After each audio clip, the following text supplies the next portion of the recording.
प्रदेश में इस समय बजट सत्र चल रहा है। बजट सत्र के पहले ही हमने ये बताया था आपसे कि बड़ा हंगामेदार बजट सत्र होगा, क्योंकि भारतीय जनता पार्टी के विपक्ष में जो दल है वो अपने जुझारूपन के लिए जाना जाता है, प्रभावी विपक्ष माना जाता है। और यही नहीं, अगर लोकसभा में बात करें तो लोकसभा में भी समाजवादी पार्टी एक बड़ी पार्टी के रूप में उभर करके आई थी उत्तर प्रदेश के अंदर, और देश में दूसरी सबसे बड़ी पार्टी के रूप में खड़ी हो गई। आपको बताएं, कांग्रेस के बाद अगर सबसे अधिक सांसद लोकसभा में किसी के हैं तो वो सिर्फ और सिर्फ समाजवादी पार्टी के हैं। और ऐसी परिस्थिति में जब उत्तर प्रदेश का बजट सत्र चालू हुआ तो वहां पर बहुत से ऐसे विषय थे जिन पर चर्चा होनी थी। वह विषय थे भगदड़ के, यानी कुंभ के भगदड़ का मामला था, और भी अनेक विषयों को खोज खोज करके समाजवादी पार्टी लाई थी। प्लानिंग तो दोनों तरफ से थी, सत्ता पक्ष और विपक्ष। सत्ता पक्ष को क्या कहना है वो पहले से तय करके आए थे, विपक्ष को भी क्या बोलना है वो भी पहले से तय कर चुके थे। और जिस प्रकार अखिलेश यादव ने पूरी योजना बना करके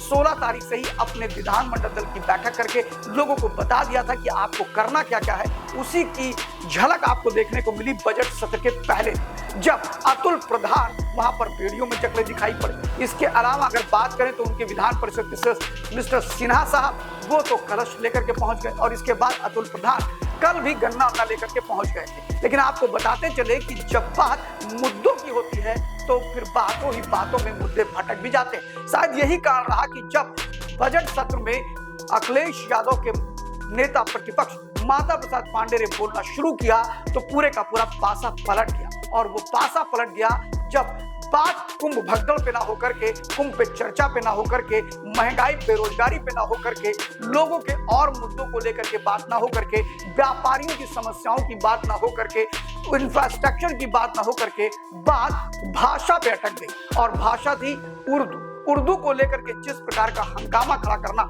शुरू कर दिया अखिलेश यादव और उनके नेता प्रतिपक्ष माता प्रसाद पांडे ने, वह मामला बड़ा तूल पकड़ता चला जा रहा है। मजे की बात तो यह है कि उस मामले में जब ये विषय आया तो उसमें 4 भाषाओं की चर्चा हुई। आपको बता दें कि उत्तर प्रदेश सचिवालय द्वारा यह कहा गया कि जब हेडफोन के थ्रू लोग अपनी बातों को सुनते हैं तो उसमें कन्वर्जन होता है, यानी कि कोई अंग्रेजी बोल रहा है, अगर आपने हेडफोन लगाया तो आप जिस भाषा में चाहो उस भाषा में उसको सुन सकते हो। अभी तक हिंदी और अंग्रेजी में ही सुनने की सुविधा थी, लेकिन जो सचिवालय है विधानसभा का उसने अब 4 भाषाओं को भी कन्वर्जन करने की पॉलिसी अपना ली, और जो कन्वर्ट करके आप सुन सकते हैं उसमें एक भाषा है बुंदेली, दूसरी भाषा है अवधी, तीसरी भाषा है ब्रज और चौथी भाषा है भोजपुरी। अगर हम बात करें तो इन 4 भाषाओं को जब उत्तर प्रदेश सचिवालय ने कहा सुन सकते हो तो उसको लेकर के माता प्रसाद पांडे ने कहा कि उर्दू को आपने क्यों नहीं रखा, आपने अंग्रेजी को रखा, हिंदी को रखा और इन 4 भाषाओं को रखा, लेकिन आपने उर्दू क्यों नहीं रखा। उर्दू फेवरेट विषय आ गया योगी आदित्यनाथ का। हम सभी जानते हैं कि योगी आदित्यनाथ अब विपक्ष की बातों से ही विपक्ष को लताड़ने के माहिर हो चुके हैं, और जब उर्दू की चर्चा चली तो योगी आदित्यनाथ की भाषा में कटमुल्ला भी आ गया, योगी आदित्यनाथ भाषा में वो मदरसे भी आ गए, और योगी आदित्यनाथ की भाषा में एक तल्लख जवाब भी देखने को मिला। लेकिन मामला यह है कि इन सारे वाद विवाद का, और जिस प्रकार उर्दू को लेकर के आम आदमी पार्टी कांग्रेस पार्टी से ज्यादा समाजवादी पार्टी मुखर दिखाई पड़ रही है, उससे ये लग रहा है कि अब उर्दू पर ही बहस होगी, अब बेरोजगार पे नहीं होगी, अब देश के अंदर जीडीपी पर चर्चा नहीं करेंगे, वो प्रदेश की और बातों पर चर्चा नहीं करेंगे, वो कुंभ को लेकर के भी चर्चा नहीं करेंगे, वो सिर्फ उर्दू पर चर्चा करेंगे। और जिस प्रकार उर्दू को लेकर आक्रामक हुए हैं योगी आदित्यनाथ के खिलाफ अखिलेश यादव, नेता प्रतिपक्ष माता प्रसाद पांडे समाजवादी पार्टी के, इससे एक चीज तो लगने लगी है कि जिस वोट बैंक को साधना चाहते हैं उसी लिए परेशान। फिलहाल आपको बता दें कि जिस एरिया से अखिलेश यादव आते हैं, जहां से बिलोंग करते हैं सैफई, वहां भी ब्रज का बड़ा प्रभाव है।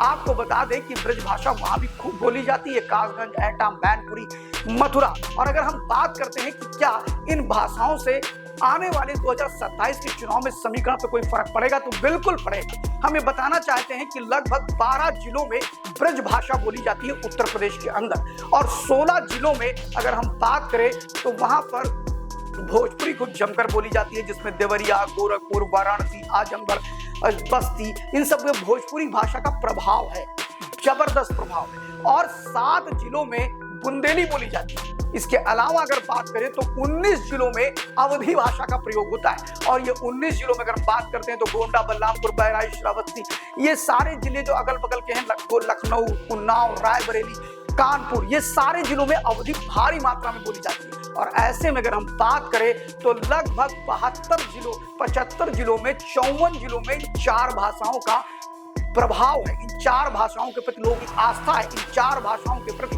लोगों का प्रेम है। और ऐसे में पूर्व मुख्यमंत्री अखिलेश यादव का बार बार उर्दू प्रेम उन्हें संकट में डाल सकता है। कहीं भाषा के आधार पर 2027 का चुनाव हो गया तो ऐसे में तो चारों खाने चित्त हो जाएंगे समाजवादी पार्टी के पुरोधा। और खास तौर पर ये उस जिले से आते हैं जहां पर इनकी भी नेटिव लैंग्वेज जो है वो ब्रिज का प्रभाव है वहां पर। और ऐसे में कल सदन के अंदर और भी हंगामा हुआ। भाषाओं को लेकर के हंगामे में भारतीय जनता पार्टी के 3 विधायकों ने तो पूरे का पूरा माहौल ही बदल दिया, जिसमें से एक विधायक जो है वो समाजवादी पार्टी से भाजपा में आ गए और वो टेक्निकली समाजवादी पार्टी के ही नेता हैं, जिसमें मनोज पांडे ने अवधि में ही बोलना शुरू कर दिया और कहा कि हमारे लोग कह रहे हैं कौन है जो विरोध कर रहा है, कौन है जो हमारा विरोध करत है, ये सब बात करब हम लड़कन से बतवा, मेहरारू से बतवा, बच्चन से बतवा।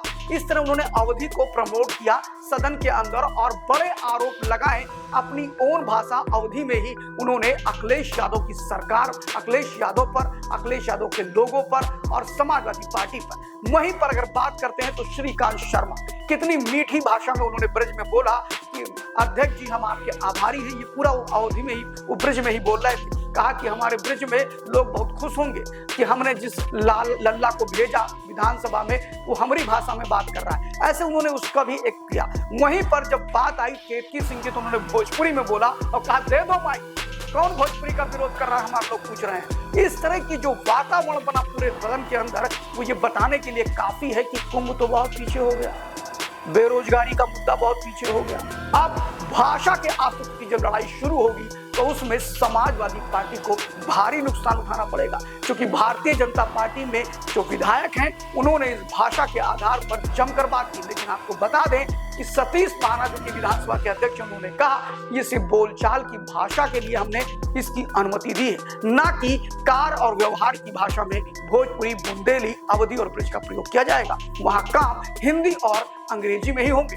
ऐसे में एक तरह से देखा जाए तो उर्दू भाषा का प्रेम सपा को ले डूबेगा और हो सकता है कि ये मामला 2027 में एक बड़ा तूल पकड़ ले और चुनावी भाषणों में इसको जमकर प्रयोग करें। समाजवादी भी करेंगे और भाजपाई भी करेंगे। समाजवादी पार्टी अपने मुस्लिम वोट बैंक को एक करने के लिए, वहीं भारतीय जनता पार्टी के लोग अखिलेश को टारगेट करने के लिए। देखते रहिए live news today. Thank you very much.